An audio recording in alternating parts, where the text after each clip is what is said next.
mwaka w'ibihumbi 2025. Muri iki kiganiro tugiye kwibanda uburyo wakorera amafaranga online uri mu Rwanda ndetse uri no mu bihugu by'amahanga. Iyi video igabanyijemo ibice bitatu. Igice cya mbere turaza kurebera business hamwe twakora hano mu Rwanda ku buryo yakwinjiza amafaranga agatubutse ku buryo yagera no kuri miliyoni 40. Igice cya kabiri turaza kurebera hamwe uburyo bafunguramo akawuti mu buryo bugiye butandukanye, ariko izo business zose ziraza kuza guhurira ku kintu kimwe cyo kuba wafungura akawuti. Icyiciro cya gatatu uraza kumenya uburyo wakora amafaranga online wibereye mu gihugu cyo hanze, no kuvuga abantu badukurikira bari mu Burundi ndetse no mu bindi bihugu bigiye bitandukanye. Ndakeka ko ahangaha mwese mwaba muhari. Rero tudatinze reka dutangire. Niba ugeze ahangaha, niba ari ubwa mbere, icyo gukora urakizi ndetse ukibuka no gukanda like kugira ngo iyi video igere ahantu henshi hagiye hatandukanye. Iyi business yitwa Omini One. Iyi ngiyi ni business yasohotse kuri uyu wa 24 z'ukwezi kwa mbere 2026. Niba ugiye kureba video uyu munsi, menya ko iyi business izamara iminsi 90.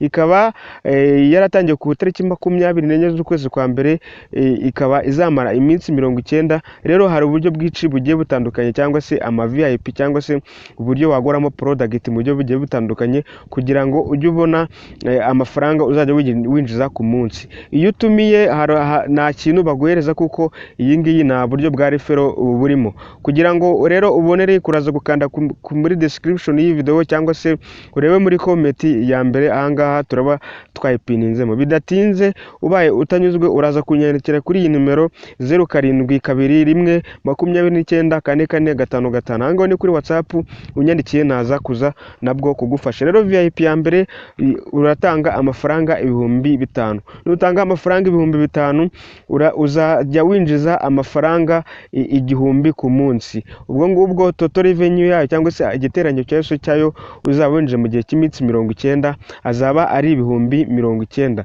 Mwibutsa ko ntago twasuza video tutavuze ku mushinga wacu wa Pi Network. Abantu benshi bafite ikibazo cyo kuba bamenya ese Pinode ni iki. Rero uraza kuza gusobanukirwa Pinode icyo ari cyo, kuko muri video turaza kuza kubigarukaho, kuko Pinode ni izafasha umushinga wacu wa Pi Network kuba waraninga ukagera ku ntego yayo wihaye kuri full open mainnet, cyangwa se open mainnet, aho abapioneers twese dutegereje 314,159 n'igiciro cyashyizweho n'abapioneers. Rero VIP ya kabiri, ahangaha uzajya utanga 100,000. Uzajya utanga 10,000 uzajya uhabwa 2,000 n'amafaranga 50. Mu gihe cy'iminsi 90 uzaba winjije amafaranga agera ku 184,500. VIP ya gatatu uratanga 25,000. 25,000 uzajya uhabwa 2,250 ku munsi. Total revenue cyangwa se ayo uzaba winjize mu minsi 90 azaba ari 472,500. VIP ya kane uratanga 50,000. Uzajya uhabwa 10,000 ku munsi. Ibyo 10,000 ku munsi, total revenue yayo y'iminsi 90 arahura n'967,500. VIP ya gatanu uratanga 100,000, aho uzajya uhabwa 22,000. Hanyuma rero mu gihe cy'iminsi 90 uzajya uhabwa 1,980,000. VIP ya gatandatu uratanga 200,000. Uhabwe 46,000 ku munsi. Total revenue cyangwa se ayo uzaba winjize mu minsi 90 ni 4,140,000. VIP ya karindwi uratanga 400,000. Hanyuma rero ujye uhabwa bwa daily income, cyangwa se ayo uzajya uhabwa ku munsi ni 100,000. 100,000 no biteranya total revenue yayo uraza gusanga uzaba ukoreye 9,000,000 mu gihe kingana n'iminsi 90. VIP ya munani uratanga 800,000. Hanyuma ujye winjiza 116,000. Hanyuma rero uzinjiza 1,19,440. ubwo ngubwo ni mu gihe kingana n'iminsi 90. VIP ya 9 uratanga 1,150,000. hanyuma ujye winjiza 450 ku munsi. Ni ukuvuga ko uzajya winjiza 1,40,500,000 mu gihe cy'iminsi 90. Kuri VIP ya 9 utanze miliyoni imwe n'ibihumbi 500, urumva ko wagaruza mu gihe kitageze no ku minsi 10, kuko mu minsi 10 yashyira umaze gukorera miliyoni 4,500. Rero ushoboye kwibaza ati se ubu ngubu aka kanya nakwiyandikisha gute muri iyi bizinesi? Reka nze nkwereke uburyo uraza kuza kwiyandikisha. Sasa rero reka tujye kuri dashboard yacu ya telefoni. Uko nabikubwiye uraza kujya muri komenti cyangwa se muri description y'iyi video, hanyuma numara kwigeramo uraza kuza gusangamo link, uraza gukanda kuri iyo link, iraza kuguhingutsa cyangwa se uraza kuza guhita ugera ahantu hameze uku nguku kuri dashboard imeze uku nguku nanjye mfite ahangaha uko uri kuyibona ahangaha. Hanyuma rero iyi dashboard numara kwigeraho ahangaha hambere uraza kuza gushyiramo nimero yawe ya telefoni ahangaha. Aha kabiri uraza gushyiramo password. Hanyuma rero iyi password uraba umaze gushyiramo ahangaha, uraza kuza nanone wongere uze uyishyiremo ahangaha. Dore ahangaha ndi kukwereka ahangaha kuri enter password. Hanyuma rero numara gukanda kuri enter password, hanyuma rero uraza kuza guhita ukanda ahangaha handitse ngo register. Reka tubikore tugende intambwe ku ntambwe. Hano wandikamo nimero yawe ya telefone uhereye kuri 7, ukomeze imibare yawe y'inyuma 29. Iyi niyo yanjye, wanayinyandikiraho kuri WhatsApp aho wagorwa nkagufasha 5 hanyuma hano nshiremo password nk'ibisanzwe, n'ahangaha nongere nsubizemo nk'iyo nari nashizemo bwa mbere. Hanyuma rero dukurikize intambwe ku ntambwe, ugomba gushyiramo password zihura. Hanyuma rero numara gukanda gushyiramo na password hose, hanyuma rero uraza kuza kandi ahangaha kuri register. Numara gukanda kuri register uraza kuza gutegerezaho akanya gatoya bitewe na internet uraza kuza kuba ufite ahangaha ushobora kuba wasevinga cyangwa se ukabyora, gusa ngiye ntabwo nshaka gusevinga.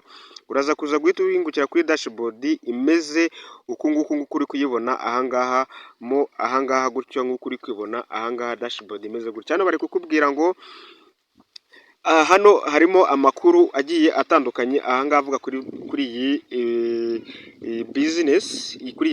Bari kuvuga ngo founded in 2023, Virtual is innovative technology company decided to start development of virtual real via immersive sport platform. Hano bari kukubwira ngo iyo ushoye 5,000 winjiza igihe uhita uhabwa 1,500, ugahita unanayabikuza ako kanya nk'uko uri kwibona ahangaha bari kubivuga. Hano iyo wiyandikishije bahita baguhereza 1,500. Hano ugukora daily check-in, iyo utumiye umuntu agashora nawe hari icyo baguherezaho. Urabona ko nyine ni business yubatse neza mu buryo butandukanye nizo wari usanzwe uzi.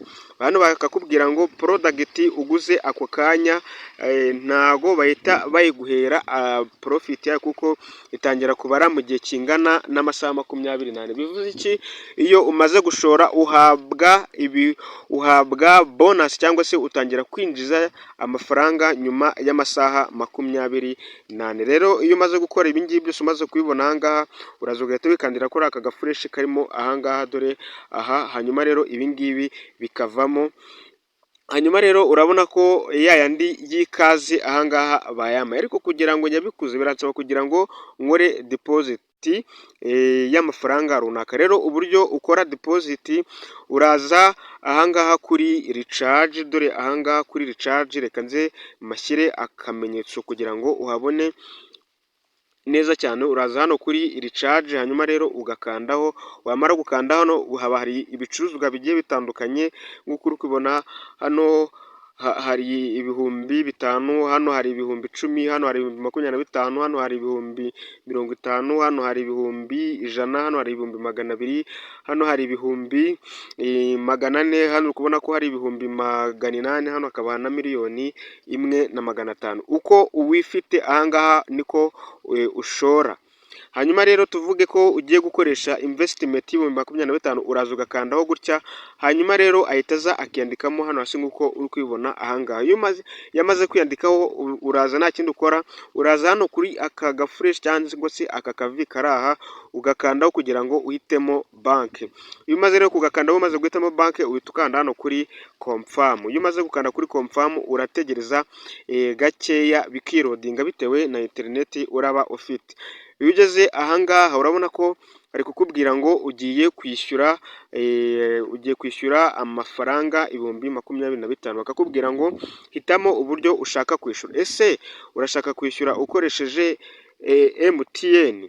Ese urashaka kwishyura ukoresheje Airtel? Bitewe n'iyo ugiye gukoresha uraza ugakandaho ahangaha, urabona ko bise bihinduka, urabona ko hasaza akamenyetso k'akavi mbere kari kariho.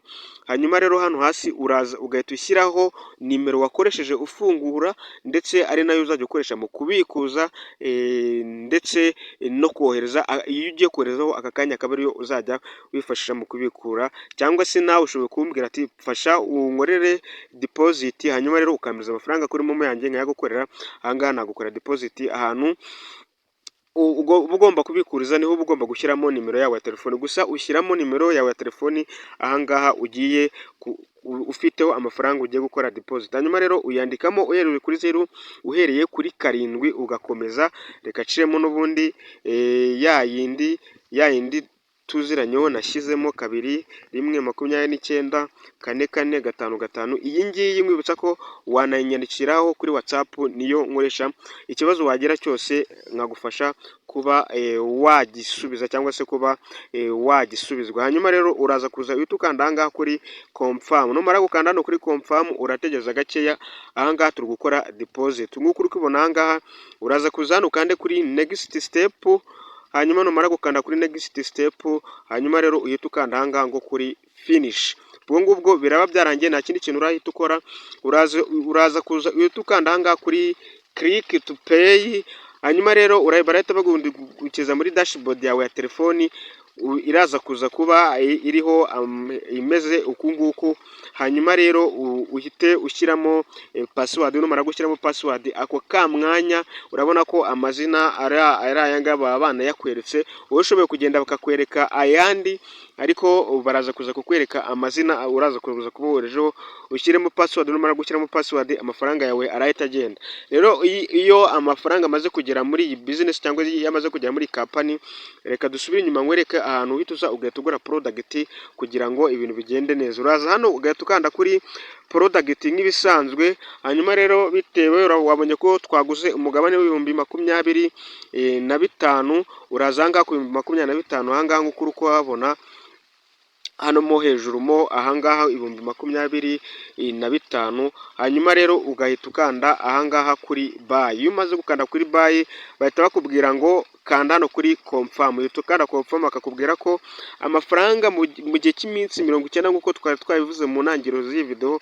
mu minsi 90 kuzaba winjije ibihumbi 472,500, aho uzajya uhabwa inyungu ya buri munsi ingana n'ibihumbi 5,225. Rero uhita ukanda hano kuri confirm kubera uba wayiguze. Hanyuma rero bihita bigenda. Hanyuma rero niba uyiguza aka kanya saa 11:07 nk'uko uri kubibona, ejo saa 11:07 uzaza usange ibihumbi 5,220, 250 uzajya usange ahangaha yagezemo. Hanyuma uhite ubikuza amafaranga ahita kugeraho kuri momo yawe cyangwa se ahita kugeraho kuri Airtel Money yawe. Nuko nguko ibintu muri iyi business bikorwa. Urabona ko harimo, twabwiwe ko harimo n'uburyo bwa daily check-in. Uburyo bwa daily check-in uraza ugakanda ahangaha n'ubundi kuri home, hanyuma rero ukaza ahangaha kuri daily check-in ugakandaho. Wamara gukandaho ugahita ugakanda ahangaha kuri daily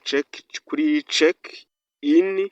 Wamara gukanda kuri check-in urategezeho gato, urabona ko hajemo akamenyetso ka successful. Ubu ngubu tayari ngiye ahangaha nasanga ibiciro byanjye 50 byangize. Nuko nguko muri business uri gukora, yifatira ntakiri kare ukuremo ayawe, ubone ayo gutangiza umwaka wimereye neza cyane. Mwibutse ko iyi ngiyi ni business yemewe 100% muri iki gihugu cy'u Rwanda, aho iri kwishyura abantu neza cyane nuza kureba muri comment ya kabiri muri iyi video nyuma ya description cyangwa se muri description y'iyi video uraza kuza kubonamo na groupe ya WhatsApp, wayinjiramo hanyuma rero tukaza tubana umunsi ku wundi, ukazajya umenya akantu ku kandi ku bintu bijyanye na business, ku bintu bijyanye na Pi Network. Twari twavuze ko turavuga ku bintu bijyanye na Pi Network, ariko reka dusubikiranga tureke kuvanga Pi Network ndetse n'ibindi bintu bigiye bitandukanye, ahubwo ikintu cyitwa Pi Node. Kanda subscribe, numara gukanda subscribe kugira ngo tuzabane mu zindi video. Tuzakurikizaho Pi Node, uburyo buri mu pioneers wese akwiye gufasha Pi Core team cyangwa se Dr Nicolas ndetse n'abatekinisiye bari mu mushinga wacu wa Pi Network, kugira ngo babashe kuba twagera kuri success yacu. Reka tubane mu zindi video. Until next time.